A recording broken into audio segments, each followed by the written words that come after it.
लालकुआ कोतवाली क्षेत्र अंतर्गत बरेली नैनीताल रोड पर हल्दूचोड़ स्थित बस्ती धर्मा में बने इंडियन ऑयल डिपो से निकलने वाली टैंकरों से तेल चोरी के मामले थम नहीं रहे हैं। बढ़ती कीमतों के कारण डिपो से निकलने वाले टैंकरों से तेल चोरी कर जमकर कालाबाजारी की जा रही है। वहीं पुलिस ने आज हल्दूचोड़ स्थित शिवालिकपुरम के निकट बने गोदाम से 2 लोगों को टैंकर से तेल चोरी करते हुए गिरफ्तार किया है। पुलिस ने मौके से एक टैंकर पकड़ा जिसमें 11,000 लीटर डीजल बरामद हुआ। इसके अलावा पुलिस ने 25-25 लीटर के 2 गोल जरीकैन डीजल से बरामद किए हैं।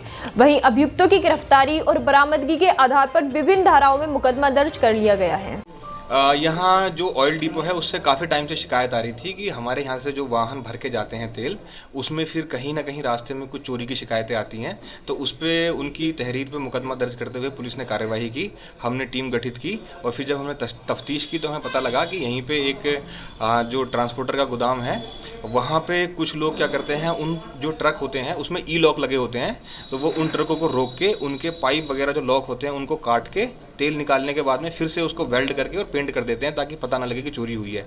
तो ये जो है काफ़ी दिनों से चल रहा था और ये पूरा गिरोह जो है काफ़ी टाइम से सक्रिय था। तो ये इनका बताना है कि बहुत ये हर जो ट्रक है उससे लगभग 100, 200, 400, 500 लीटर तेल जो है उसे निकाल लेते थे।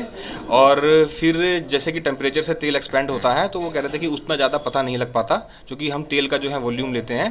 तो इस तरीके से इनका जो गैंग है वो काम कर रहा था। तो उसमें 2 लोग पकड़े गए हैं जिसमें एक लोकल का है और एक नजीमाबाद का रहने वाला है, और जो ट्रक का ड्राइवर है वो फरार है। तो इसके साथ में एक पूरा ट्रक जिसमें से ये तेल चोरी कर रहे थे उसमें कुल 11,000 लीटर तेल था जो इंडियन ऑयल का ट्रक था। और उस साथ ही में इनके बहुत सारे इक्विपमेंट जैसे वेल्डिंग मशीन, वेल्डिंग और वो आयरन कटर और रिपिड और लगाने वाला, और ये बहुत सारे टेक्निकल इक्विपमेंट थे। तो ये काफ़ी हाईटेक किस्म की चोरी थी जिसको ये लोग काफ़ी टाइम से अंजाम दे रहे थे और इनकी गिरफ्तारी की गई है। 2 लोग पकड़े गए हैं और उसमें ड्राइवर अभी तक फरार है और कप्तान साहब की तरफ से भी इसमें 2,500 रुपये के इनाम की घोषणा की गई है। जो एक वहाँ गोदाम है वो एक आदमी ने किराए पे ले रखा था जिनका नाम है अमित कुमार, जो कि यहाँ लोकल के रहने वाले हैं।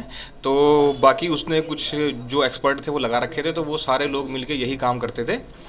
तो ये 379 में जो है भारतीय दंड संहिता जो IPC चोरी की धारा है उसमें मुकदमा दर्ज हुआ था। इसमें 411 भी लगाई गई है क्योंकि वो लोग भी इसमें इन्वॉल्व थे। और बाद में फिर इसमें आवश्यक वस्तु अधिनियम 3/7 की धारा जो है वो ऐड की गई है। हाँ, मैंने जैसे बताया कि जो वो गोदाम था वो एक आदमी ने किराए पे लिया हुआ था और जो किराए पे लिया था वो उसको भी हमने गिरफ्तार किया है जो उस पूरे गोदाम को ऑपरेट कर रहा था। तो वो लोग क्या करते थे, गाड़ी वहाँ लेके आते थे और उस गाड़ी को, जो गाड़ी बाहर जानी होती थी इंडियन ऑयल की गाड़ी को, डायरेक्ट वहाँ लेके आते थे गोदाम में और फिर उसमें वो उस गाड़ी से तेल चुराते थे और तेल चुराने के बाद में दोबारा से उसमें वेल्डिंग और पेंट वेंट करके फिर उस गाड़ी को यहाँ से निकाल देते थे।